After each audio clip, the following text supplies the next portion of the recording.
I was arranging fresh daisies in my late husband's favorite crystal vase when I heard my daughter Jennifer's voice slice through the morning quiet like a blade through silk. The tone was the same one she'd used as a teenager when she'd discovered I'd packed her lunch in a brown paper bag instead of the trendy lunchboxes her classmates carried. Sharp, mortified, and dripping with the kind of shame that comes from being associated with someone who doesn't understand the unspoken rules of social acceptability. Before we jump back in, tell us where you're tuning in from, and if this story touches you, make sure you're subscribed, because tomorrow, I've saved something extra special for you. Mom, we need to discuss your appearance at Ashley's school functions, Jennifer said, her perfectly manicured fingers drumming against our granite kitchen counter. I'd been living in the converted mother-in-law suite behind her Phoenix home for 2 years now, ever since Harold passed and the medical bills from his cancer treatment had drained our retirement savings. What I thought was a temporary arrangement while I got back on my feet had somehow become permanent, and with it, I'd apparently become a permanent source of embarrassment for my 42-year-old daughter. The morning sun streaming through Jennifer's floor-to-ceiling windows caught the dust motes dancing in the air between us, and I found myself focusing on their graceful movement rather than the disappointment radiating from my only child. I'd raised Jennifer to be independent, strong, successful. She'd married Robert, a successful real estate developer, lived in this beautiful home in one of Phoenix's most exclusive neighborhoods, and sent my grandchildren to private schools where tuition cost more than I'd ever made in a year teaching. But somewhere along the way, in building this perfect life, she'd forgotten where she came from. More importantly, she'd forgotten who I was beneath the simple cardigans and sensible shoes. "What exactly about my appearance is concerning you, sweetheart?" I asked, setting the vase down carefully and turning to face her fully. Jennifer was beautiful, there was no denying that. She'd inherited Harold's striking blue eyes and my stubborn chin, though she'd softened it with expertly applied makeup and monthly trips to an expensive salon in Scottsdale. Her auburn hair was styled in perfect waves that never seemed to move, even in Arizona's relentless wind, and her workout clothes probably cost more than my entire wardrobe. Jennifer sighed, the kind of dramatic exhale she'd perfected in high school drama class, and pulled out her phone. "Mom, look at this picture from Ashley's academic awards ceremony last week." She held the screen toward me, and I saw myself standing proudly next to my 16-year-old granddaughter, who was clutching a certificate for making the honor roll. I was wearing my best navy cardigan, the one Harold had complimented countless times, paired with a simple floral skirt and my comfortable walking shoes. My gray hair was neatly braided and pinned back, and I was beaming with pride at Ashley's achievement. "I think it's a lovely picture," I said honestly. Ashley looks so proud, and you can see how happy she is. "Mom," Jennifer's voice took on the patient tone she used when explaining something obvious to someone dim. "Look at yourself in comparison to the other grandparents. Mrs. Henderson is wearing a designer blazer. Mrs. Chen has on those expensive heels everyone's talking about. And you," she gestured vaguely at the photo, "you look like you're going to tend a garden, not attend an academic ceremony at Phoenix Preparatory Academy." The words stung more than I cared to admit. I'd been so focused on Ashley's accomplishment, so proud of her dedication to her studies, that I hadn't given a second thought to whether my appearance would pass inspection among Phoenix's elite grandparents. "I dressed respectfully," I said quietly, "and I was there to support Ashley, not to impress other people. But don't you see, Mom? Your appearance reflects on our family. When Ashley's friends see you, they form opinions about us, about Ashley. Rebecca Chen asked Ashley yesterday if you were the cleaning lady." Jennifer's cheeks flushed with mortification as she admitted this, and I felt something cold and sharp settle in my chest. The cleaning lady. Preparing and narrating this story took us a lot of time, so if you are enjoying it, subscribe to our channel. It means a lot to us. Now, back to the story. I'd spent 35 years as an educator, had earned degrees that most of these perfectly coiffed grandmothers probably couldn't even pronounce correctly, and Ashley's classmate had assumed I was hired help. The irony would have been amusing if it hadn't been so devastating. I walked slowly back to my small living space, my mind reeling from Jennifer's words. The converted garage had been transformed into a comfortable studio apartment, complete with a kitchenette, bathroom, and sitting area, but it still felt temporary even after 2 years. My furniture was simple, practical pieces I'd salvaged from the house Harold and I had shared for 40 years, before his illness forced us to sell everything. The walls were decorated with family photos and a few of my favorite books, but none of the diplomas or awards that had once hung proudly in my home office. Those were packed away in boxes in the storage unit across town, along with most of the evidence of who I'd been before I became simply Jennifer's embarrassing mother. I sat on my modest sofa and looked around at this space that had become my world, wondering when I'd allowed myself to become so small, so invisible. My phone rang, interrupting my brooding.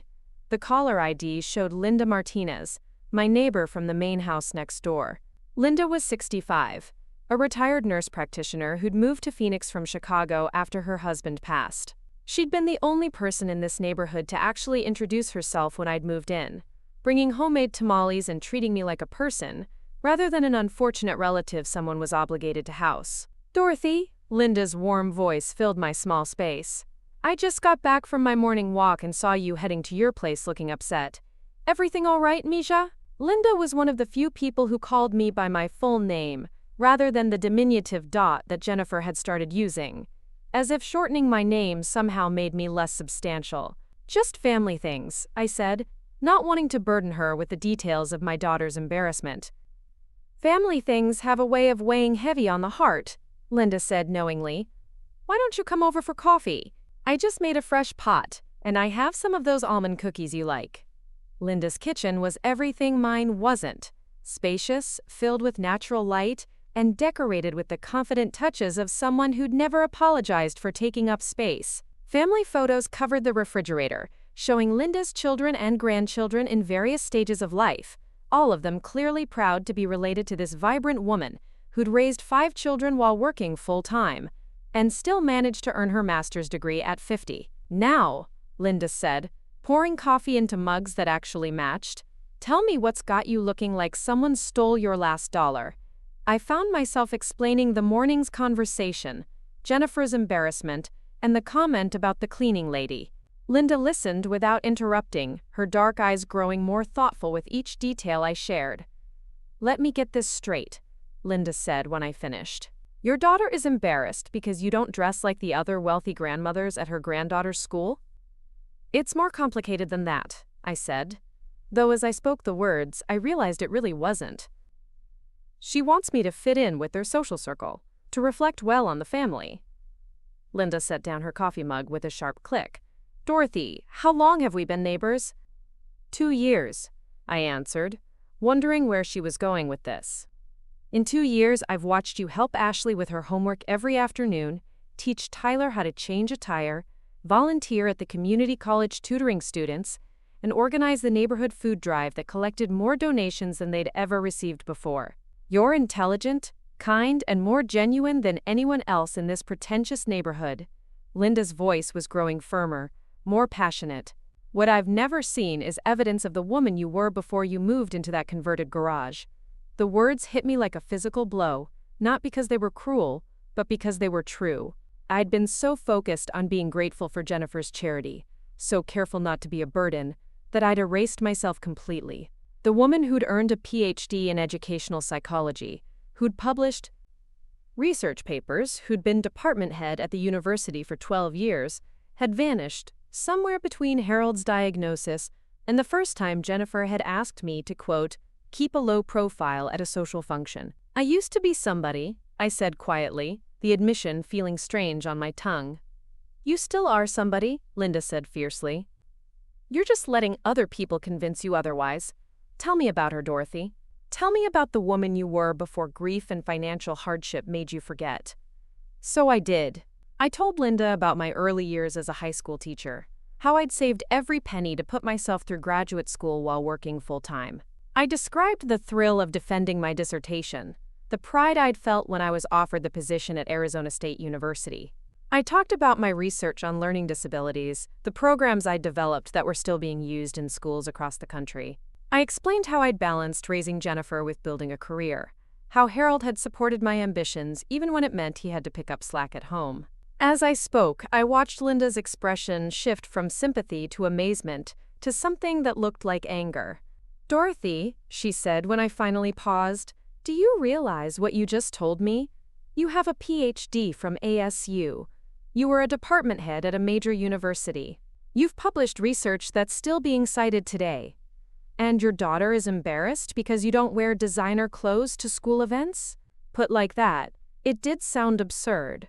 But the years of financial struggle, of feeling dependent on Jennifer's generosity, of being treated like a burden rather than a family member, had worn down my sense of self until I'd forgotten that my worth wasn't determined by my wardrobe or my living situation. Why don't they know? Linda asked suddenly. Ashley and Tyler, why don't they know about your career, your education? The question hit me like a slap. Why didn't they know? I'd been so focused on not being a burden, on fitting into the role of grateful dependent relative, that I'd never told my grandchildren about their grandfather's career as a respected engineer or my own accomplishments in academia. To them, I was just Grandma Dot, the woman who lived in the converted garage and helped with homework. I don't know, I admitted. I guess I thought it wasn't relevant anymore. I'm not that person now. The hell you're not, Linda said, her nurse's vocabulary making an appearance. Education doesn't expire, Dorothy. Achievement doesn't disappear because your circumstances change. You're still Dr. Dorothy Williams, whether you're wearing a designer suit or a cardigan from Target. Dr. Dorothy Williams. I hadn't used my title in so long it felt foreign, like a name from a previous life. After Harold's death, I'd been so overwhelmed by grief and financial pressure that I'd let it slip away, along with so much else that had defined me. Linda, I said slowly, what if I told you that Ashley's school, Phoenix Preparatory Academy, has been using modified versions of my learning assessment protocols for the past 15 years? Linda's coffee mug stopped halfway to her mouth. What do you mean? The individualized learning plans they're so proud of, the assessment methods they use to identify students who need additional support? I developed those programs. My research team created the frameworks they're using. The words felt strange coming out of my mouth, like claiming credit for someone else's work even though it was legitimately mine. Dorothy? Linda's voice was very quiet, very controlled. Are you telling me that the school where Ashley goes, the school where your daughter is embarrassed by your appearance, is actually using educational methods that you created? I nodded, feeling something stirring in my chest that I hadn't felt in years. Pride. Not the quiet background pride of watching my grandchildren succeed, but the fierce, earned pride of professional accomplishment. Do they know? Linda asked. Does the school know that Dr. Dorothy Williams, creator of the Williams Learning Assessment Protocol, is sitting in their audiences being mistaken for cleaning staff? No, I said, and suddenly I was angry. Not the quiet, resigned disappointment I'd felt this morning, but real, burning anger. They have no idea. Linda stood up, abruptly, her coffee forgotten. Well then, she said, her eyes bright with something that looked dangerously like mischief. I think it's time they found out. The rest of the afternoon passed in a blur of phone calls and internet searches. Linda, it turned out, had connections everywhere from her years as a nurse practitioner and her volunteer work with various Phoenix organizations. She knew people at the university, people in education, people who remembered Dr. Dorothy Williams and her groundbreaking work in educational psychology. Dorothy, Linda said, hanging up from yet another call. Dr. Martinez at ASU wants to know if you'd be interested in giving a guest lecture on learning assessments. Apparently, your work is still required reading in their education psychology program. I stared at her, overwhelmed. Linda, I can't. I haven't been in academia for years. I don't have the wardrobe, the confidence, the what? The knowledge? The experience? The expertise? Linda's voice was gentle but firm. Honey, you're not asking to become the department head again. You're just being asked to share what you know. And what you know is considerable. That evening, as I sat in my small space surrounded by the boxes I'd retrieved from storage, I began to remember who I'd been. My diplomas were more impressive than I'd remembered. Bachelor's degree magna cum laude, master's with thesis honors, PhD with dissertation distinction. My publication list filled 3 pages. Letters of recommendation from colleagues described me as innovative, pioneering, and one of the most dedicated educators of her generation. I found the folder containing documentation of schools and districts using my assessment protocols. Phoenix Preparatory Academy was indeed on the list, having implemented a modified version of my program in 2009. The irony was so sharp it was almost funny. My own granddaughter was benefiting from educational methods I'd developed, while her mother was embarrassed to acknowledge our relationship. My phone buzzed with a text from Ashley. "Grandma, can you help me with my history essay tomorrow? Mom said you're really good at research. Really good at research." If she only knew. I looked around at the evidence of my career scattered across my coffee table and made a decision. Tomorrow, when Ashley came for help with her homework, I was going to tell her exactly who her grandmother was. And then, perhaps, it would be time to remind Jennifer and the rest of Phoenix's elite exactly what they'd been overlooking. The next morning arrived with the kind of oppressive heat that makes Phoenix summers legendary, but the weight pressing down on my chest had nothing to do with the weather. I'd spent most of the night staring at my diplomas and research papers, wondering how I'd allowed myself to become so diminished in my own daughter's eyes.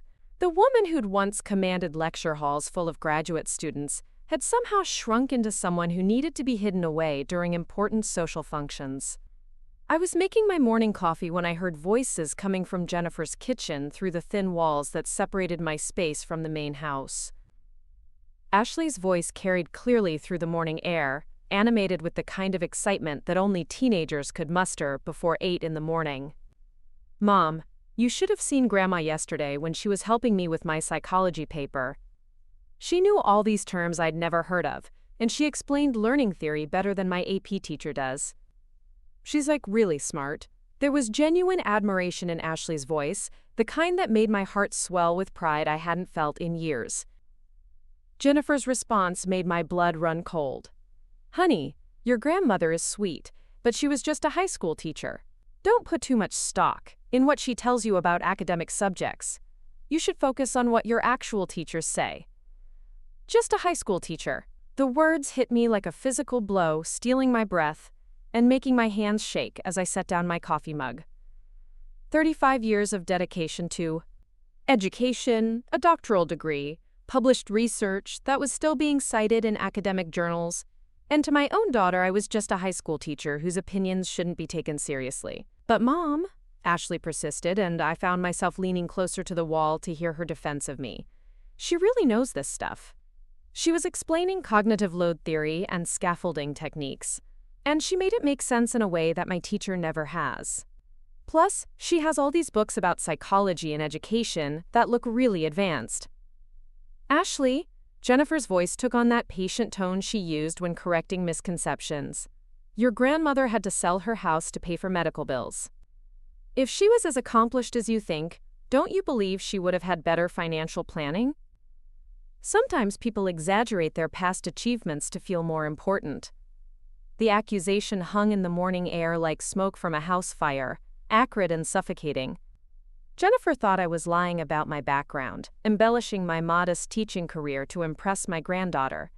The realization that my own daughter had so little faith in my integrity was almost more devastating than her embarrassment about my appearance. I heard Ashley's chair scrape against the tile floor, and her voice was smaller when she spoke again. "So you think Grandma is making things up?" "I think your grandmother has been through a lot of trauma with losing your grandfather and her home," Jennifer said, and I could hear her moving around the kitchen, probably preparing her usual protein smoothie and organic fruit bowl. Sometimes when people feel powerless, they create stories about past glory to cope with their current situation. It's actually quite common in elderly people who are dealing with loss and dependency. Elderly people dealing with loss and dependency. My own daughter was pathologizing my existence, reducing my attempts to share knowledge with my granddaughter to the desperate fantasies of a delusional old woman. I sank into my small armchair, feeling as though the walls of my converted garage were closing in around me. "Your grandmother loves you very much," Jennifer continued, her voice gentler now, "and helping with your homework makes her feel useful. Just remember that your real academic guidance should come from qualified professionals." Qualified professionals. I wanted to laugh at the irony, but the sound that escaped my throat was more of a sob. I'd spent decades as a qualified professional, had trained countless teachers and therapists, had developed assessment tools that were still being used in schools across the country. But because I now lived in a converted garage and wore cardigans from discount stores, my own daughter had dismissed everything I'd accomplished as elaborate fiction. The conversation moved on to other topics, but I couldn't focus on anything else. I sat in my chair surrounded by the evidence of my career, feeling more isolated than I had since the day we'd buried Harold. At least then, people had acknowledged my loss, had treated my grief as valid. Now, apparently, even my memories were suspect. My phone rang, and Linda's name appeared on the screen. I considered letting it go to voicemail, but I knew she'd just keep calling until I answered. "Good morning, Dorothy." Linda's cheerful voice filled my small space. "I've been making some calls, and you're not going to believe what I found out. Dr. Patricia Chen from ASU wants to invite you to speak at their educational psychology conference next month. Apparently, they've been using your assessment protocols as a case study in innovative educational practices." The timing of Linda's call felt like cosmic mockery. Here was validation of everything I'd accomplished while my own daughter was explaining to my granddaughter why my opinion shouldn't be trusted. "Linda," I said, my voice rougher than I'd intended, "I can't do a conference presentation. I wouldn't even know what to wear." "What do you mean you wouldn't know what to wear?" Linda's voice sharpened with concern. "Dorothy, what's happened since yesterday?" I found myself telling her about the conversation I'd overheard, about Jennifer's dismissal of my academic background, and her suggestion that I was creating fantasy stories to cope with my current circumstances. With each word I spoke, I felt smaller, more foolish for believing that my past achievements mattered. "Wait just 1 minute," Linda said, her voice carrying the authority she'd probably used to intimidate difficult patients for decades. "Are you telling me that your daughter thinks you're lying about having a PhD?" "She thinks I'm exaggerating," I said quietly. "She thinks that if I'd really been as accomplished as I claim, I would have had better financial planning and wouldn't have ended up dependent on her charity." The silence on Linda's end stretched so long, I wondered if the call had dropped. When she finally spoke, her voice was carefully controlled in a way that suggested she was holding back significantly stronger language. "Dorothy, financial planning doesn't protect against catastrophic medical expenses, especially when insurance companies find creative ways to deny coverage for experimental treatments. Your husband had cancer, for crying out loud. You didn't lose your house because you were financially irresponsible. You lost it because you were trying to save the life of the man you loved." Linda's words made logical sense, but logic had little power against the shame that had been building in my chest for months. Every time Jennifer had to explain my presence to her friends, every time I saw the quick flash of embarrassment in her eyes when I appeared at family events, every time she suggested I might be more comfortable staying home rather than joining them for social obligations, the message became clearer. I was a burden, an embarrassment, someone whose past didn't matter because my present was so diminished. "It doesn't matter what really happened," I said. "What matters is that my own daughter doesn't believe me when I try to share my knowledge with my granddaughter." Ashley was excited about learning, and Jennifer essentially told her that my opinions aren't worth considering. "And what are you going to do about that?" Linda asked. The question caught me off guard. What was I going to do about it? For months, I'd been so focused on being grateful for Jennifer's roof over my head, so careful not to cause any additional stress or embarrassment, that I'd never considered fighting back against her misconceptions.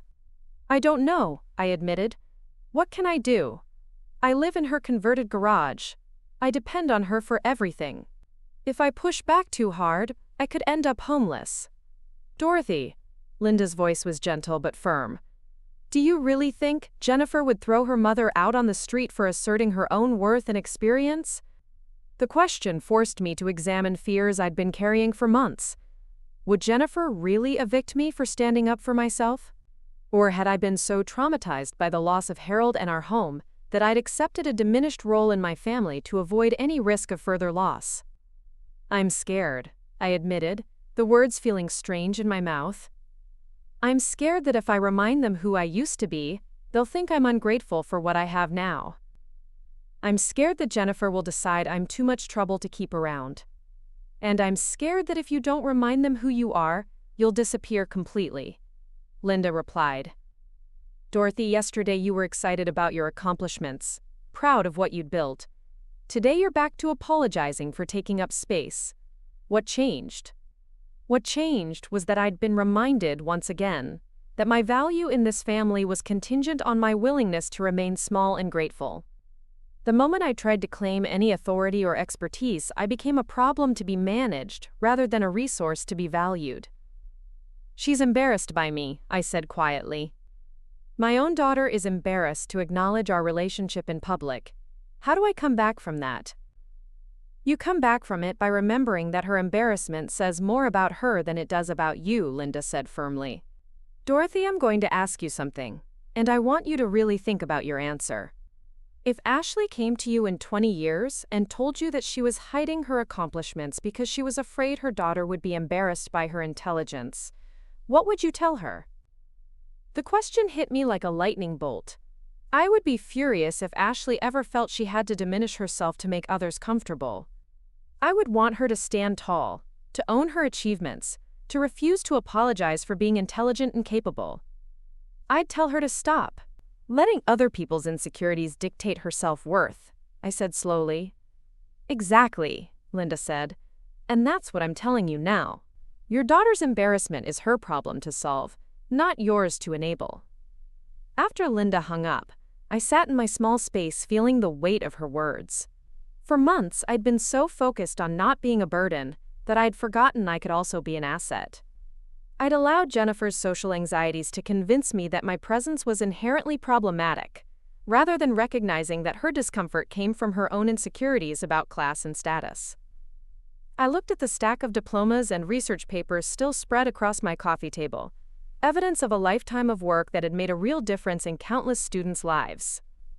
These weren't fantasies or exaggerations. They were documented achievements that could be verified by anyone who cared to look. My laptop, ancient and slow though it was, still connected to the internet. I opened it and began searching for information about Phoenix Preparatory Academy's current educational practices. It didn't take long to find what I was looking for. Their website proudly described their innovative approach to individualized learning assessments and their success in identifying and supporting students with diverse learning needs. The language was familiar because I'd written much of it 15 years ago, when I'd first developed the protocols they were using. Phoenix Prep wasn't just influenced by my work, they were essentially built on it. Their entire educational philosophy stemmed from research I'd conducted and methods I'd pioneered. I kept digging, following links and cross-references until I had a complete picture of how my work had spread through the Arizona educational system. Phoenix Preparatory Academy was just one of dozens of schools using modified versions of my assessment tools. The methods I'd developed for identifying learning disabilities and creating individualized education plans had become standard practice across the state. More importantly, I found recent academic papers that cited my original research, describing it as foundational work in educational psychology and pioneering research that transformed how we understand individual learning differences. These weren't historical footnotes, they were current acknowledgments of ongoing relevance. I printed everything I could find, watching my small printer slowly produce page after page of evidence that Dr. Dorothy Williams hadn't been forgotten by the academic world, even if she'd been dismissed by her own family. The irony was almost overwhelming. While Jennifer was explaining to Ashley why her grandmother's opinions couldn't be trusted, the entire educational establishment was continuing to build on the foundation I'd laid decades ago. As the afternoon wore on, I began to formulate a plan. Linda was right that I needed to stop accepting Jennifer's version of my worth, but I also understood that direct confrontation would likely backfire. Jennifer's embarrassment stemmed from her belief that I didn't belong in her social circle, that my presence somehow reflected poorly on her status and success. But what if I could show her, and everyone else, exactly who they'd been overlooking? What if the next time someone mistook me for cleaning staff, I had a way to correct that assumption that couldn't be dismissed or explained away? I pulled out my phone and scrolled through my contacts until I found Dr. Patricia Chen's number. Linda had mentioned that she wanted to invite me to speak at the Educational Psychology Conference, but I had a different proposal in mind. Dr. Chen, I said when she answered, "This is Dorothy Williams. I understand you've been using my assessment protocols in your research. I was wondering if you might be interested in a more public discussion of how those methods have evolved over the past 15 years. The conversation that followed was revelatory. Dr. Chen was not only familiar with my work, but had been hoping to connect with me for years. She'd tried to reach out through the university, but my contact information had been outdated since Harold's death. She was thrilled to hear from me and immediately began proposing opportunities for collaboration and public speaking. Dr. Williams, she said, I don't know if you're aware, but your work is still required reading in our graduate program. My students would be absolutely honored to meet the woman who developed the theoretical framework they're studying. Required reading. My work was still required reading in graduate programs, while my own daughter was suggesting that my opinions on education weren't worth considering. Dr. Chen, I said, I have a somewhat unusual request. My granddaughter attends Phoenix Preparatory Academy, which I believe uses modified versions of my protocols. Would there be any interest in doing a presentation about educational assessment at the school level? I think it would be valuable for parents and teachers to understand the theoretical foundation behind the methods they're using. The silence on Dr. Chen's end was brief but telling. Dr. Williams, are you suggesting a community education presentation at Phoenix Prep? Because that would be absolutely fascinating. Parents rarely get to hear from the actual researchers whose work influences their children's education. That's exactly what I'm suggesting, I said, feeling more confident than I had in months. I think it's time the Phoenix Prep community learned about the research foundation behind their educational practices. We spent the next hour planning a presentation that would introduce parents and teachers to the theoretical background of individualized learning assessments. Dr. Chen would provide academic credibility and university backing, while I would present the practical applications and real-world implementation of the research. Dr. Williams, Dr. Chen said as our conversation wound down, I have to ask, how is it that you're so familiar with Phoenix Prep's specific programs? It's quite unusual for researchers to have that level of detailed knowledge about individual school implementations. I smiled, feeling something that might have been mischief stirring in my chest. My granddaughter is a student there. I've been quite interested in seeing how my theoretical work translates into practice. The silence that followed was profound. Your granddaughter attends Phoenix Prep? Dr. Chen's voice carried a note of amazement. Dr. Williams, do they know? Does the school administration know that the grandmother of one of their students is the Dr. Dorothy Williams? No, I said simply. They don't know. But I think it's time they found out. After hanging up with Dr. Chen, I sat back in my chair feeling something I hadn't experienced in years: anticipation. For months, I'd been focused on making myself smaller, less noticeable, less burdensome. Tomorrow, I would begin the process of reclaiming my space in the world. The presentation was scheduled for 3 weeks away, which gave me time to prepare not just the academic content, but also to steel myself for Jennifer's reaction. Because there was no way to give a presentation about my research at Ashley's school without revealing exactly who I was and what I'd accomplished. I looked around my small living space, seeing it differently now. It wasn't a symbol of failure or dependence, it was simply where I happened to live while I figured out my next chapter. The woman who'd developed groundbreaking research in educational psychology hadn't disappeared when she'd moved into a converted garage. She'd just been waiting for the right moment to remind everyone that she was still here.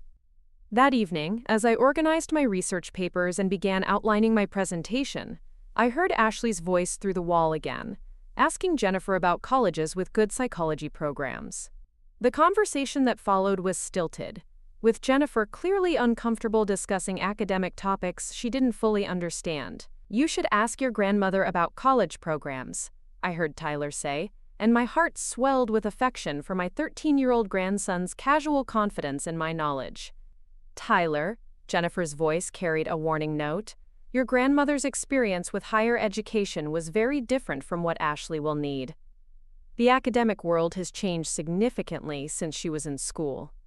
The academic world has changed significantly. As if my PhD had expired like a driver's license. As if the foundational research I'd conducted had somehow become irrelevant with age. 3 weeks from now, Jennifer would discover just how current my knowledge remained.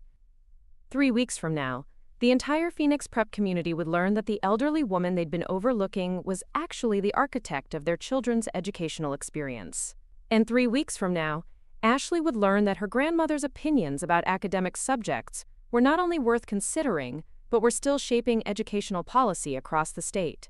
I fell asleep that night with a smile on my face for the first time in months, dreaming of the look on Jennifer's face when she realized that her embarrassing mother was about to become the most talked-about grandmother in Phoenix's most exclusive educational community. Part 3. The Unexpected Alliance. The call came on a Tuesday morning while I was watering the small herb garden I'd planted behind my living space. Linda's voice carried an excitement I hadn't heard since she'd first learned about my academic background, and there was something conspiratorial in her tone that made me set down my watering can and give her my full attention. "Dorothy, you need to get over here right now," she said without preamble. "I have someone here who wants to meet you, and I think this conversation is going to change everything." I found Linda in her living room with a woman I didn't recognize, someone who looked to be in her early 50s with silver-streaked hair and the kind of confident posture that suggested she was used to being the smartest person in the room. She stood when I entered, extending her hand with a smile that seemed both professional and genuinely warm.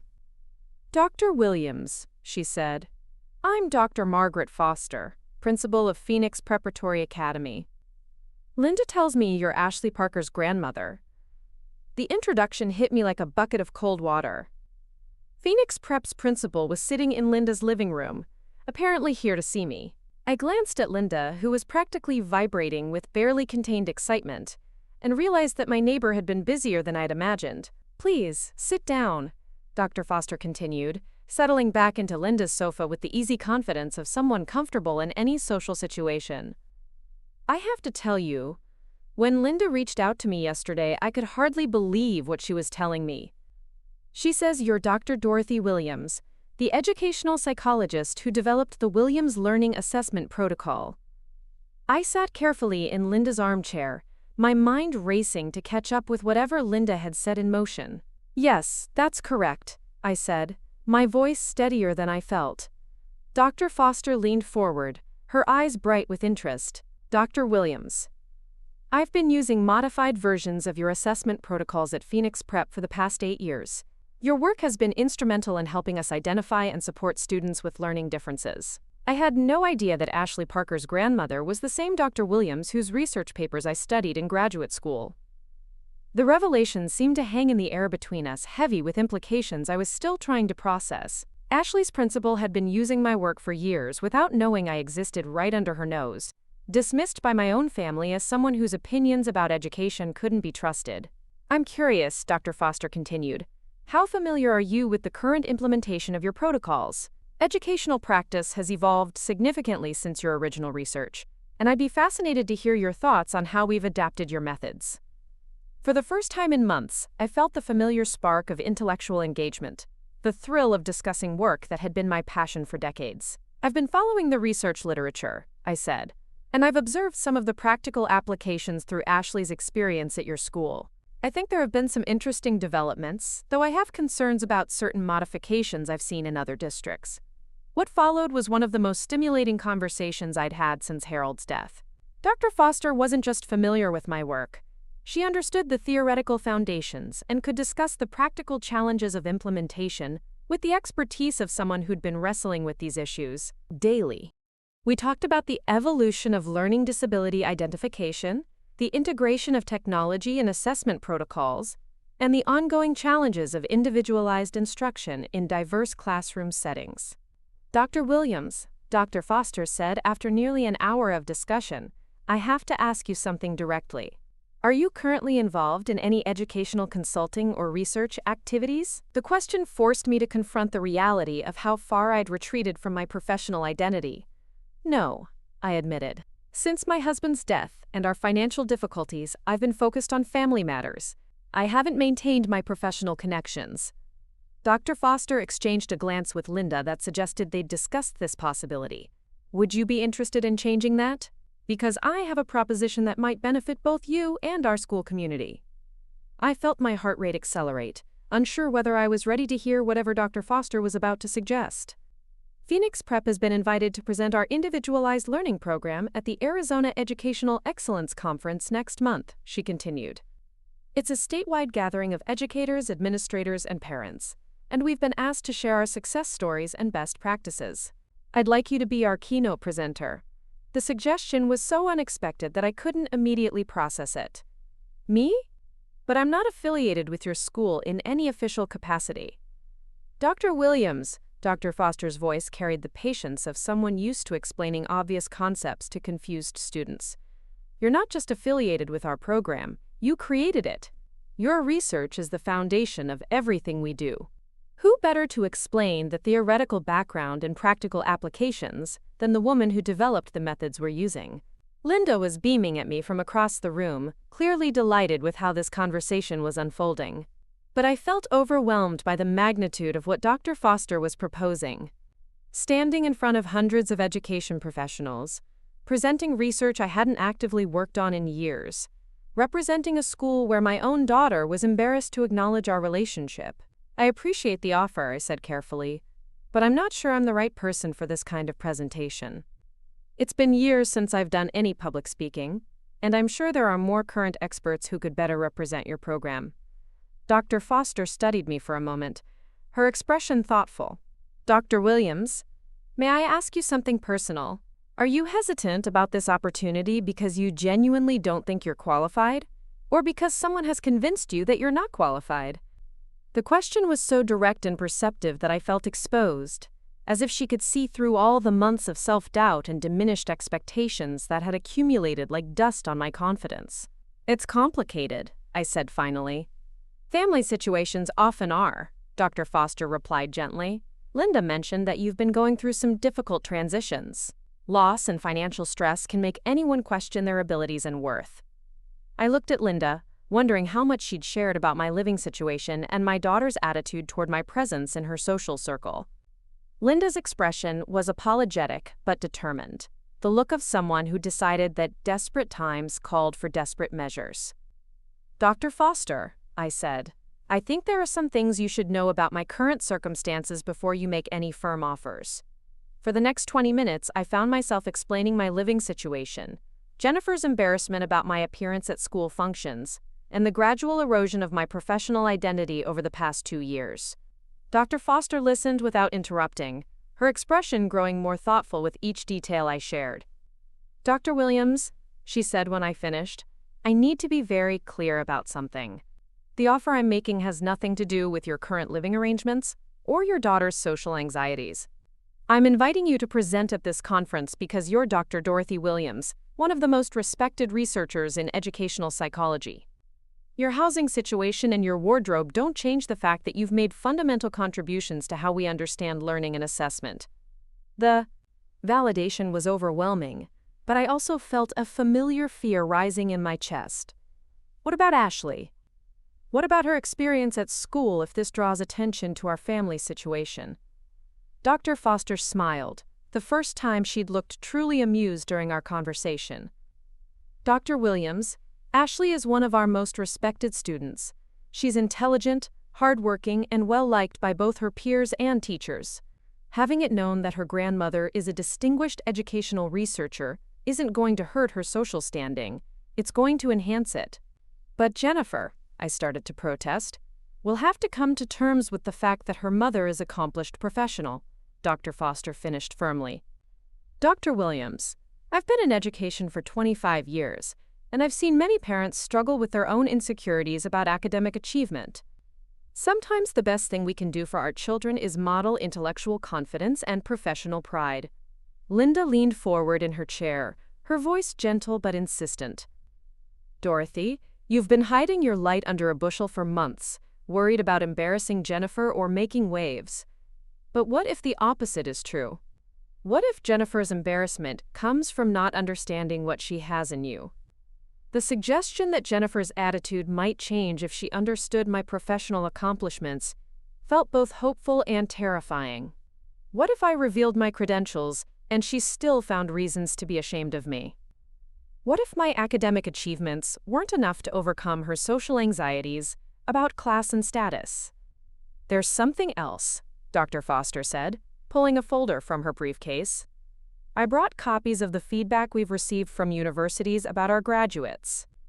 Students who went through our individualized learning program consistently perform better in college than their peers from traditional programs. Your research didn't just help us identify learning differences.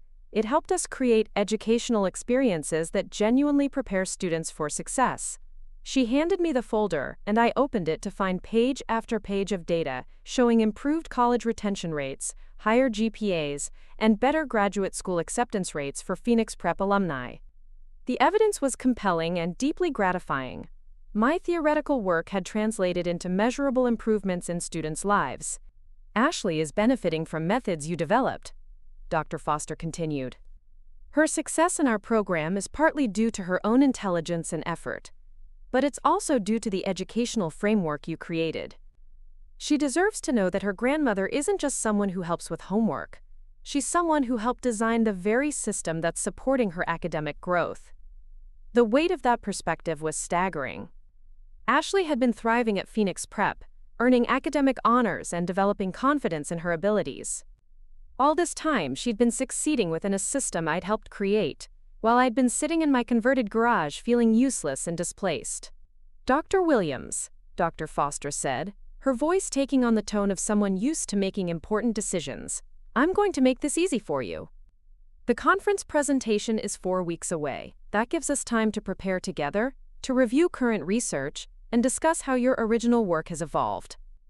You don't have to make a decision right now, but I'd like you to consider spending some time at the school, observing our current practices and seeing how your theories work in real-world application." The offer was tempting and terrifying in equal measure. Spending time at Phoenix Prep would mean risking exposure, potentially creating the very social difficulties Jennifer was so anxious to avoid. But it would also mean reconnecting with work that had once been my passion, and seeing firsthand how my research had impacted students' lives. "What would that look like practically?" I asked. "You could visit as an educational consultant," Dr. Foster explained. "We regularly have researchers and experts observing our programs. It would be completely normal and wouldn't draw any unusual attention. You could see our assessment processes, observe classroom implementations, and meet with teachers who are using your methods daily." Linda was nodding enthusiastically, clearly delighted with how this conversation was progressing. "Dorothy, this is exactly what you need. You've been disconnected from your professional identity for too long. It's time to remember who you are and what you've accomplished." "And if Jennifer objects?" I asked, voicing the fear that had been underlying all my hesitation. Dr. Foster's expression grew more serious. "Dr. Williams, I understand family dynamics can be complicated, but I need to be direct with you about something. Your daughter's social anxiety should not determine whether you pursue professional opportunities that could benefit hundreds of students. You have knowledge and experience that the educational community needs, and hiding that expertise because of family embarrassment is ultimately a disservice to everyone." The conversation continued for another hour, with Dr. Foster outlining specific opportunities for involvement and Linda offering enthusiastic support for whatever I decided to do. By the time Dr. Foster left, I had agreed to visit Phoenix Prep the following week as an educational consultant, with the understanding that the conference presentation remained a possibility depending on how comfortable I felt returning to professional activity. That evening, I sat in my small living space surrounded by the research papers and documentation I'd been accumulating, feeling something I hadn't experienced in months: excitement about the future. The prospect of returning to meaningful work, of using my expertise to help students and teachers, filled me with an energy I'd forgotten I possessed. But underneath the excitement was a persistent anxiety about Jennifer's reaction. How would she handle having her mother suddenly visible at Ashley's school in a professional capacity? How would she explain the discrepancy between her dismissive comments about my background and the reality of my credentials? My phone buzzed with a text from Ashley. "Grandma, can you help me with my college application essays this weekend? I want to write about psychology and education, and you always explain things so clearly." I stared at the message, thinking about Dr. Foster's words regarding Ashley's right to know about her grandmother's professional accomplishments. My granddaughter was passionate about psychology and education, was considering following in my academic footsteps, and deserved to understand that her interests weren't just hobby-level curiosities, but potential career paths with real impact. I texted back, "Of course, sweetheart, I'd love to help. We might have more to discuss than you expect." The response was immediate. "What do you mean?" I hesitated, my fingers hovering over the keyboard. In 4 weeks, I might be standing in front of hundreds of education professionals, presenting research that was still shaping how schools across Arizona approached learning assessment. In 1 week, I'd be walking through Phoenix Prep as a recognized expert rather than an embarrassing relative to be hidden away. I mean that there's a lot about educational psychology and research that I haven't had the chance to share with you yet, I typed. I think it's time we had a more comprehensive conversation about academic careers and research opportunities. That sounds amazing. I can't wait. I set down my phone and looked around my small space, seeing it differently than I had that morning. This wasn't just where I lived, it was where I was planning my return to professional life. Tomorrow, I would call Dr. Chen at ASU and let her know that I was ready to participate in the Educational Excellence Conference. Tomorrow, I would begin preparing for conversations that would require me to reclaim my expertise and professional confidence. And tomorrow, I would start the process of showing my family, my granddaughter's school, and ultimately myself, that Dr. Dorothy Williams hadn't disappeared when she'd moved into a converted garage. She'd just been waiting for the right opportunity to remind everyone that she was still here, still relevant, and still had valuable contributions to make. The woman who'd once commanded lecture halls and developed innovative educational protocols was about to step back into the light, whether Jennifer was ready for it or not. Part 4. Building the New Normal. The morning of my first visit to Phoenix Preparatory Academy as an educational consultant, I stood in front of my small closet wondering what Dr. Dorothy Williams would wear to observe her own research methods in action. The irony wasn't lost on me that after months of Jennifer criticizing my appearance, I was finally dressing for an audience that would judge me based on my expertise rather than my wardrobe choices. I selected my most professional outfit, a navy blazer I'd worn to conferences years ago paired with gray slacks and low heels that would allow me to walk comfortably around the campus. Looking in the mirror, I saw hints of the woman I'd been before grief and financial stress had worn down my confidence.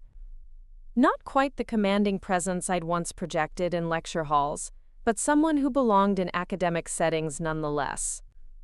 Dr. Foster had arranged for me to observe classes throughout the day, meet with teachers who were implementing modified versions of my assessment protocols, and review student progress data that demonstrated the practical outcomes of my theoretical work.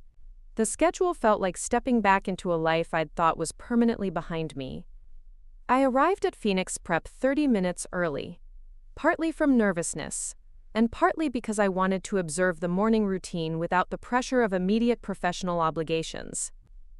The campus was more impressive than I'd realized from my brief visits as Ashley's grandmother, with modern buildings arranged around courtyards filled with desert landscaping and outdoor learning spaces that invited both formal instruction and casual student interaction.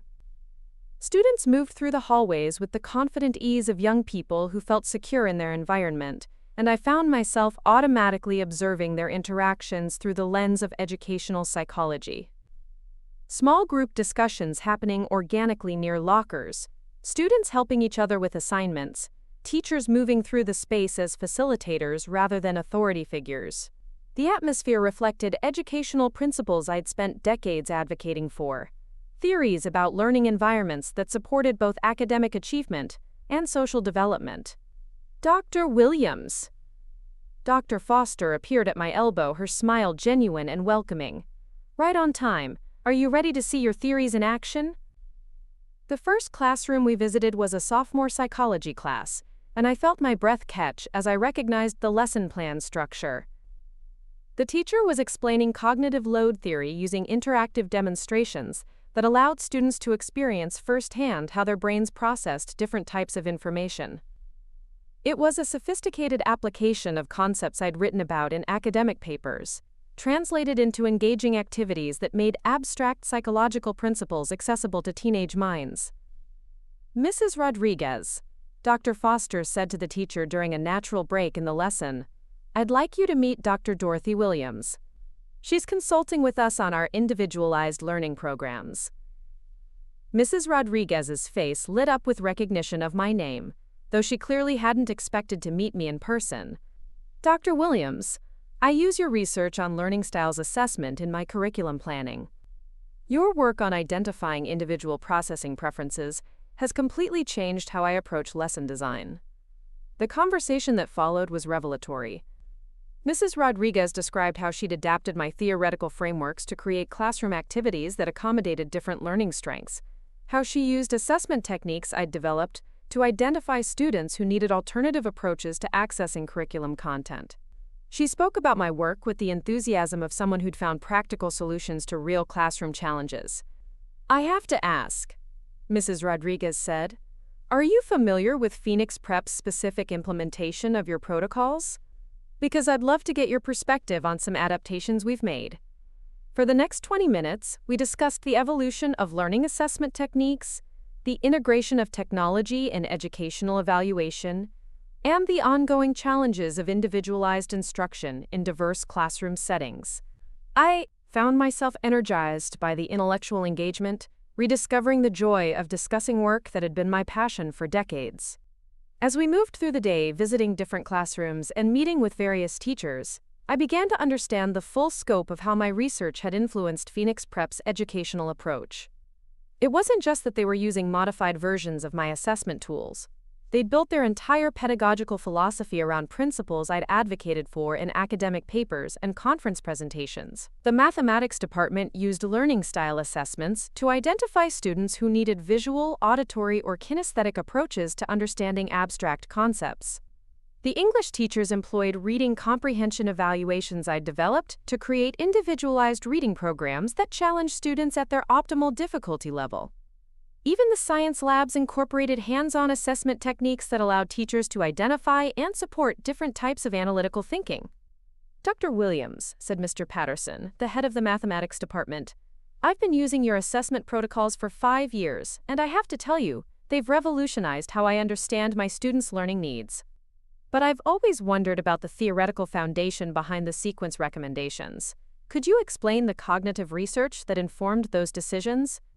The question launched us into a detailed discussion about information processing theory, working memory limitations, and the psychological principles that governed effective learning sequences. Mr. Patterson took notes with the intensity of a graduate student, asking follow-up questions that demonstrated both his practical experience and his desire to understand the deeper theory behind the methods he was using. "This is incredible," he said finally. "I've been implementing your protocols for years without fully understanding the research foundation.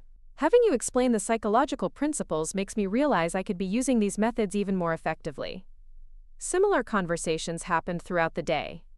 Teachers who'd been using my work in their classrooms suddenly had access to the researcher who'd developed those methods, and their questions revealed both the practical successes and the implementation challenges they'd encountered.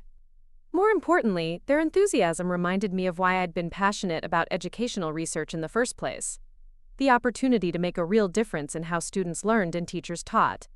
During lunch, Dr. Foster and I sat in her office reviewing student achievement data that demonstrated the measurable impact of individualized learning approaches. The statistics were compelling. Students who'd gone through Phoenix Prep's assessment and individualized instruction programs showed significantly higher rates of academic success, both at the high school level and in their subsequent college performance. "Dr. Williams," Dr. Foster said, spreading the data sheets across her desk, "I want you to understand something important. This isn't just about academic theory or educational philosophy. Your research has translated into real improvements in students' lives. These numbers represent kids who discovered they weren't stupid or lazy. They just learned differently. They represent students who found confidence in their abilities and developed skills that will serve them throughout their lives." The weight of that perspective was profound.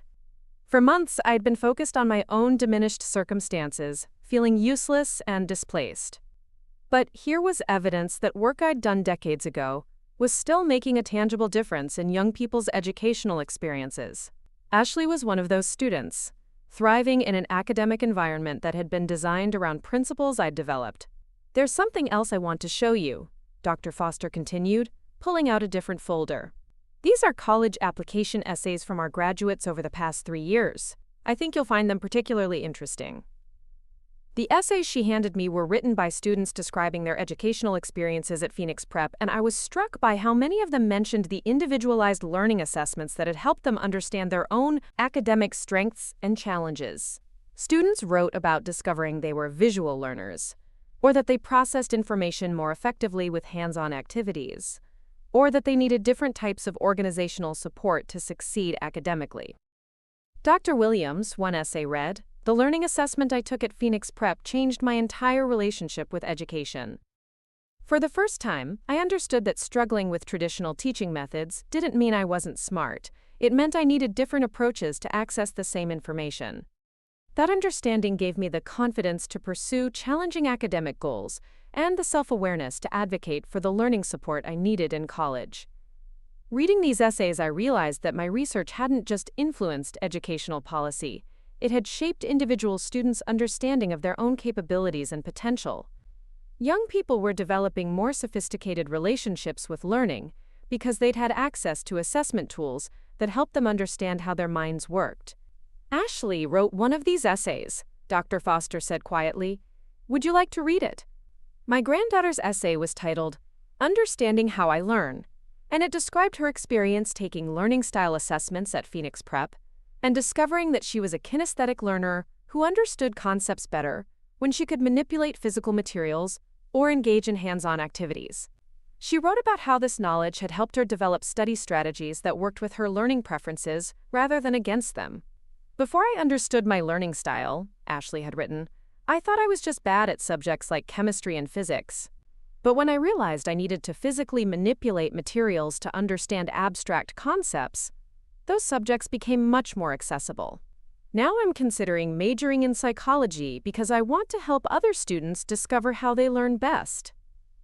The essay was insightful and well-written, but what struck me most was Ashley's sophisticated understanding of learning theory and her genuine enthusiasm for educational psychology. My granddaughter wasn't just interested in psychology as a casual hobby. She was developing real expertise in concepts that had been central to my professional life. "Dr. Foster," I said, looking up from Ashley's essay, "does she know? Does Ashley know that her grandmother developed the assessment method she's writing about?" Dr. Foster's expression grew thoughtful. "I don't think so, and I think that's something you need to consider carefully. Ashley is clearly passionate about educational psychology, and she's developing her own understanding of these concepts through her academic experience. But she also deserves to know that her interest in this field connects her to her own family history in meaningful ways." The afternoon brought more classroom observations and teacher meetings, each one reinforcing my understanding of how deeply my research had influenced Phoenix Prep's educational approach. But I also began to notice something else: the gradual shift in how I was carrying myself throughout the day. With each conversation about learning theory, each discussion of assessment methods, each question about the research foundation behind classroom practices, I felt myself standing a little straighter, speaking with more confidence, reclaiming pieces of my professional identity that had been dormant for months. The final meeting of the day was with a group of teachers who were preparing to implement expanded versions of individualized learning assessments for the following school year. They had questions about adapting the protocols for different age groups, concerns about training requirements, and ideas for integrating technology into the assessment process. "Dr. Williams," said Ms. Chen, a young teacher who'd recently graduated from ASU's education program, "I studied your research in graduate school, but I never expected to have the opportunity to discuss practical implementation with you directly. This has been incredibly valuable." The comment reminded me that my work was still being taught in universities, still considered relevant and important in current educational theory. I wasn't a relic from an earlier era of research. I was the originator of methods that remained cutting-edge in contemporary educational practice. As the day wound down, Dr. Foster walked me to the parking lot, her expression satisfied with how the visit had progressed. "Dr. Williams," she said, "I hope today has helped you understand the ongoing impact of your work. But I also hope it's reminded you that you still have valuable contributions to make to educational practice." The conference presentation that had seemed so daunting a week ago now felt like a natural next step. I'd spent the day seeing how my theoretical work translated into practical classroom applications, discussing implementation challenges with teachers who were using my methods daily, and reconnecting with the intellectual excitement that had driven my academic career.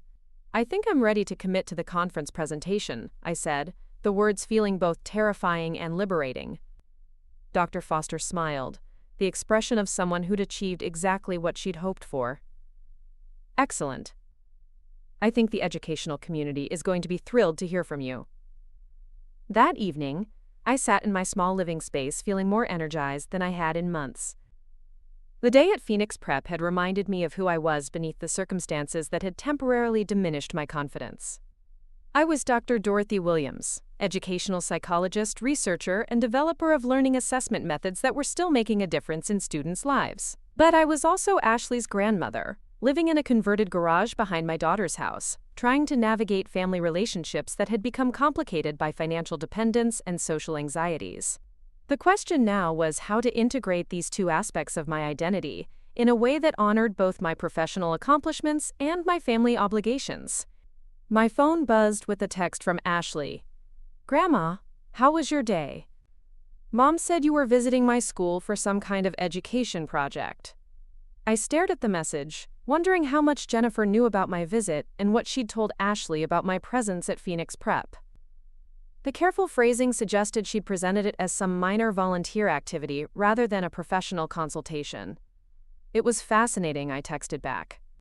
"I got to observe some psychology and education classes. We should talk about your interest in studying psychology when you have time." "That sounds great. I've been thinking a lot about college programs and career options. I'd love to hear your thoughts." The response filled me with anticipation and anxiety in equal measure. In 2 weeks, I would be presenting at a major educational conference, sharing research that had shaped how schools across Arizona approached individualized learning. In 1 month, Ashley would be submitting college applications that would determine the next phase of her academic journey. The time had come to bridge the gap between Dr. Dorothy Williams, the educational researcher, and Grandma Dot, the helpful relative. The time had come to show my family, particularly my granddaughter, that expertise and accomplishment didn't disappear because circumstances changed. And the time had come to stop allowing Jennifer's social anxieties to determine how much of myself I was allowed to share with the people I loved most. The morning of the Arizona Educational Excellence Conference, I stood in front of my bathroom mirror, adjusting the navy blue suit I'd purchased specifically for this presentation. It had been 23 years since I'd bought professional clothing, and the experience of shopping for conference attire had felt like reclaiming a piece of myself I'd thought was permanently lost. The woman looking back at me wasn't the diminished figure who'd been hiding in a converted garage for 2 years. She was Dr. Dorothy Williams, ready to address 500 education professionals about research that had shaped their daily practice. Linda knocked on my door precisely at 7, her face bright with excitement and pride. She'd insisted on driving me to the conference center, claiming she wouldn't miss this moment for anything. What she didn't know was that Jennifer and Ashley would also be attending, though for very different reasons than they'd originally planned. The conversation with Ashley 3 days earlier had changed everything. I'd finally told my granddaughter about my academic background, my research, and my professional accomplishments. Her reaction had been everything I'd hoped for and more: amazement, pride, and an insatiable curiosity about the field that connected us both. She'd immediately called her mother, demanding to know why no one had ever told her that her grandmother was a distinguished educational psychologist. Jennifer's response had been predictably complicated. Embarrassment at having dismissed my expertise for so long, confusion about how to reconcile her image of me as a dependent relative with the reality of my professional credentials, and anxiety about what this revelation meant for her carefully maintained social status. But Ashley had been insistent. If her grandmother was presenting at a major educational conference, they were going to be there to support her. The Phoenix Convention Center was bustling with educators from across the state when Linda and I arrived. Registration tables, book displays, and networking areas filled the lobby, and I felt the familiar energy of academic conferences, the excitement of professionals gathering to share knowledge and best practices. For a moment, I was overwhelmed by how much I'd missed this world, how much of myself I'd surrendered when grief and financial crisis had forced me to retreat from professional life. Dr. Williams. Dr. Foster appeared beside us, her smile radiant with anticipation. Are you ready for this? Because the buzz about your presentation has been incredible. Word has gotten out that the Dr. Dorothy Williams is speaking today, and people are genuinely excited to hear from you. The registration area was filled with familiar faces, colleagues I hadn't seen in years who approached with warm greetings and expressions of delight at my return to public speaking. Dr. Patricia Chen from ASU introduced me to current graduate students who'd studied my research. Teachers shared stories about implementing my assessment methods in their classrooms, and administrators asked questions about adapting my protocols for their specific school populations. Dr. Williams, said Dr. Michael Torres, superintendent of one of Phoenix's largest school districts, I can't tell you how thrilled we are to have you back in the educational community. Your work on individualized learning assessment has been foundational to our district's approach to supporting diverse learners. Each conversation reminded me of the impact my research had continued to have during my years of professional absence. The methods I had developed weren't historical curiosities. They were living tools that had evolved and adapted to serve new generations of students and teachers. An hour before my presentation, I spotted Jennifer and Ashley entering the convention center. Ashley was practically vibrating with excitement, her eyes wide as she took in the academic atmosphere around her. Jennifer looked significantly less comfortable, her expression suggesting she was still processing the cognitive dissonance between her image of me as an embarrassing dependent and the reality of my professional standing. Grandma, Ashley rushed over, her face glowing with pride. I can't believe all these people know your work. Mrs. Rodriguez saw us in the parking lot and said she's been using your assessment methods for years. This is incredible. Jennifer followed more slowly, her carefully applied makeup not quite concealing the uncertainty in her eyes. Mom, she said quietly, I had no idea. All these people seem to know who you are. The simple admission contained multitudes. Acknowledgement of how thoroughly she'd misunderstood my professional background. Recognition that her embarrassment had been based on incomplete information. And perhaps the beginning of a recalibration of how she saw our relationship. Jennifer, I said gently, there's a lot about my career that we haven't discussed. I think after today we should have a proper conversation about my work and what it's meant to me. Dr. Foster joined our small group, her eyes bright with the satisfaction of someone watching a carefully orchestrated plan come together. Mrs. Parker, she said to Jennifer, I hope you realize what an honor it is to have Dr. Williams associated with Phoenix Prep. Her research is legendary in educational circles. Ashley grabbed my arm, her excitement infectious. Grandma, will you tell me about all your research after the presentation? I want to understand everything about educational psychology. I think I want to major in it when I get to college. The announcement over the public address system that my session was beginning sent a familiar thrill of nervous energy through my system. I hadn't felt this combination of anticipation and professional excitement in over 2 years. And I'd forgotten how much I loved the challenge of presenting complex ideas to engaged audiences. The main conference room was packed beyond capacity, with additional chairs being brought in to accommodate the overflow crowd. Dr. Foster's introduction was generous and comprehensive, outlining my research contributions, publications, and the ongoing influence of my work on educational practice across Arizona and beyond. Ladies and gentlemen, she concluded, it is my privilege to introduce Dr. Dorothy Williams, whose pioneering research in educational psychology continues to shape how we understand and support individual learning differences. The applause that greeted me as I approached the podium was warm and sustained, the sound of professionals welcoming back a respected colleague. I looked out over the audience and saw familiar faces mixed with younger educators who knew my work but had never met me personally. In the third row, Ashley sat beside Jennifer, both of them watching me with expressions I'd never seen before. Ashley with uncomplicated pride and admiration, Jennifer with something that looked like dawning respect. Thank you, I began, my voice steady despite the magnitude of the moment. 25 years ago, I started researching individual learning differences because I was frustrated by educational systems that seemed designed to serve only certain types of minds. Today, I want to talk about how those early investigations evolved into practical tools that continue to help educators recognize and nurture the diverse ways students process information. The presentation that followed was one of the most satisfying professional experiences of my life. I spoke about the theoretical foundation of learning assessment, the practical challenges of individualized instruction, and the ongoing evolution of educational psychology in an era of technological innovation. The audience was engaged and responsive, asking sophisticated questions that demonstrated both their familiarity with my work and their eagerness to understand how current research was building on foundations I'd established decades earlier.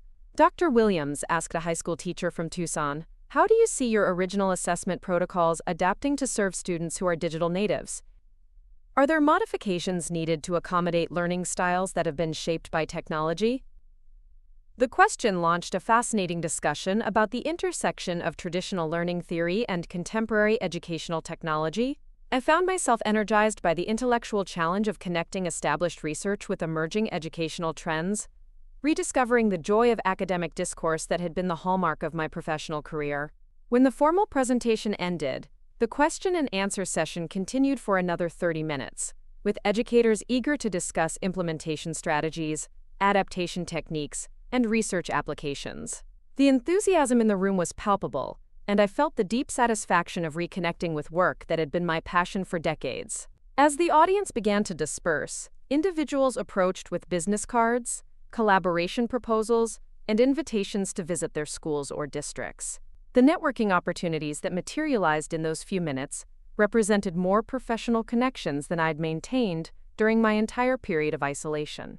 "Dr. Williams," said Dr. Martinez from the State Education Department, "we're always looking for experienced researchers to serve on our curriculum development committees. Would you be interested in consulting with us on individualized learning initiatives?" Similar offers came from university programs, research institutes, and school districts across the state. The academic world that I'd thought had moved on without me was actually eager to welcome me back, to benefit from my experience and expertise. Ashley appeared at my elbow, her face radiant with pride and excitement. "Grandma, that was amazing! Everyone here treats you like you're famous."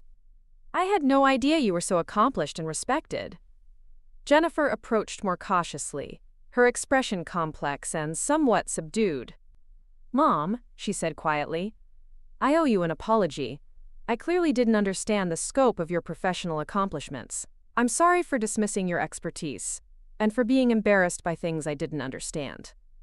The apology was significant, but what struck me more was the genuine humility in Jennifer's voice. She was acknowledging not just her ignorance about my background, but her willingness to be embarrassed by someone whose achievements far exceeded anything she'd accomplished in her own career. "Jennifer," I said gently, "I should have told you about my work years ago.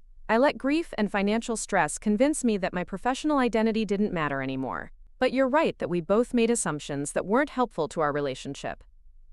Dr. Foster joined our family group, her satisfaction with the day's events evident in her broad smile.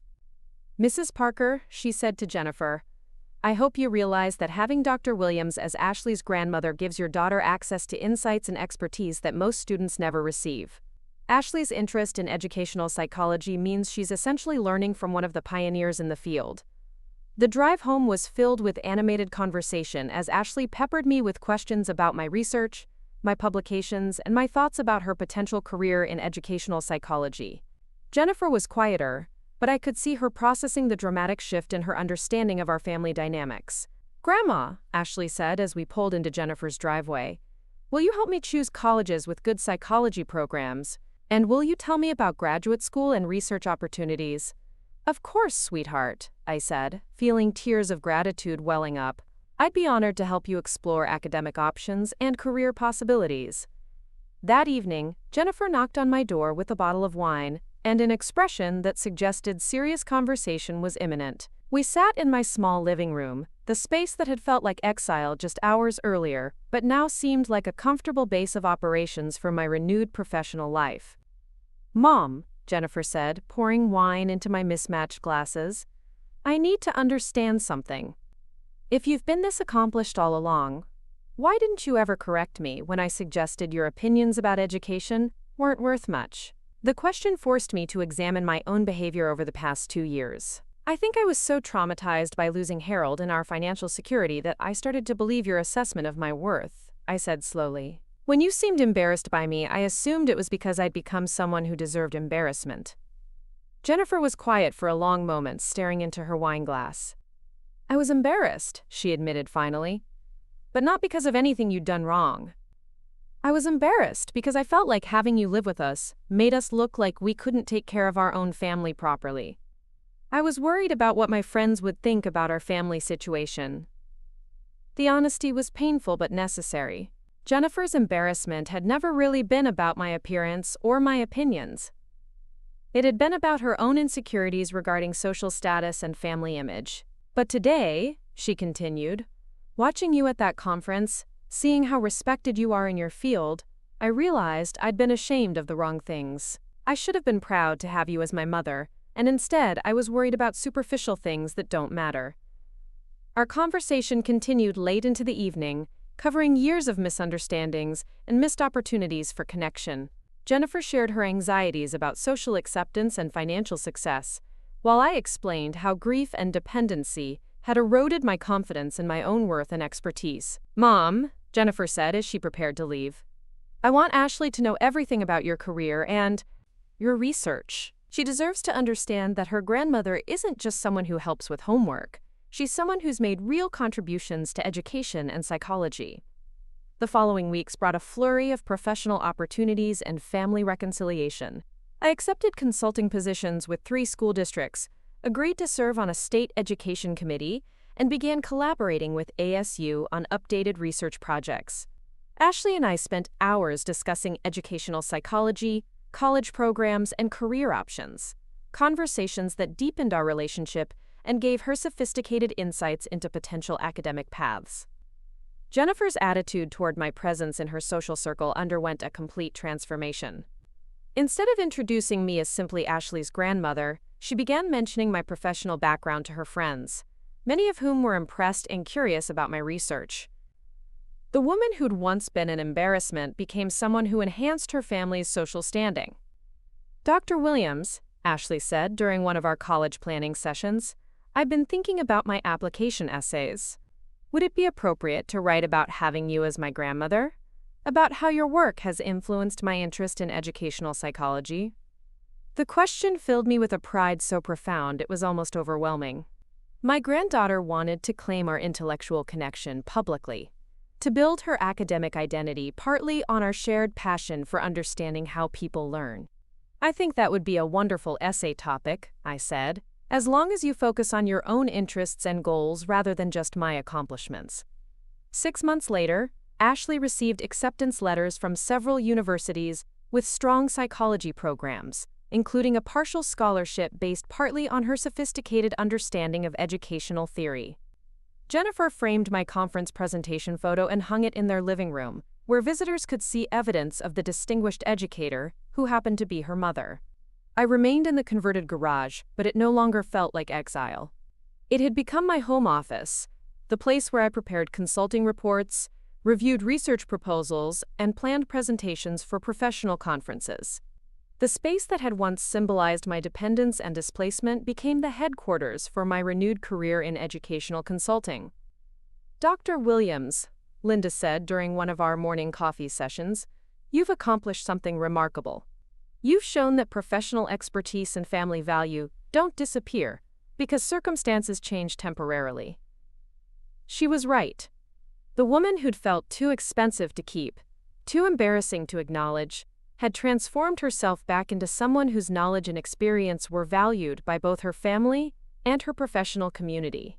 The journey from dismissed dependent to respected consultant had required me to remember who I was beneath the circumstances that had temporarily diminished my confidence. The phone rang with another consulting opportunity, a school district in Flagstaff that wanted help implementing individualized learning assessments. As I answered the call, I caught a glimpse of myself in the mirror and saw Dr. Dorothy Williams looking back, ready to tackle new challenges and make new contributions to the field she loved. My family had learned that expertise doesn't diminish with age or circumstances, and I'd learned that professional identity could be reclaimed even after it seemed permanently lost. Most importantly, Ashley had discovered that her grandmother's opinions about education were worth considering not because of family loyalty, but because they were grounded in decades of research, experience, and genuine expertise. The embarrassing grandmother had become the distinguished consultant, proving that sometimes the most remarkable transformations happen when we finally allow people to see who we really are beneath the roles they've assigned us. Up next, you've got two more standout stories right on your screen. If this one hit the mark, you won't want to pass these up. Just click and check them out.